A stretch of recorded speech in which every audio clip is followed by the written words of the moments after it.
Hello everyone. Today we are going to talk about software development, part of programming in C course.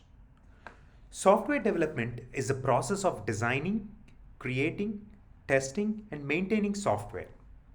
It encompasses all the stages involved in developing a software product, from initial planning and requirement gathering to deployment and maintenance. The software development process can be broken down into several phases, including planning and analysis. This phase involves gathering and defining the requirements for the software, creating a project plan, and identifying the resources needed to complete the project. Design. This phase involves creating a detailed design for the software, including the overall architecture, user interface, and specific algorithms and data structures that will be used. Coding.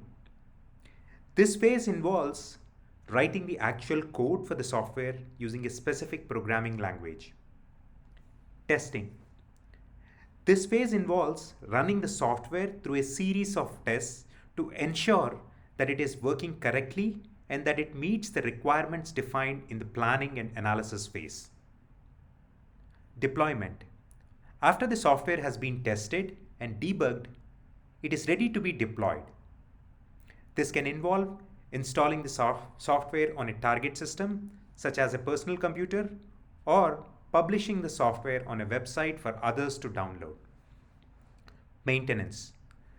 This is an ongoing process that involves updating and maintaining the software to ensure that it can continue to meet the requirements of the end user and that any new bugs or errors are fixed.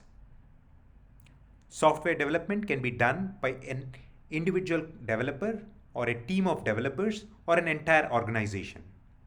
The process of software development can be done using different methodologies such as waterfall, agile, scrum, and others.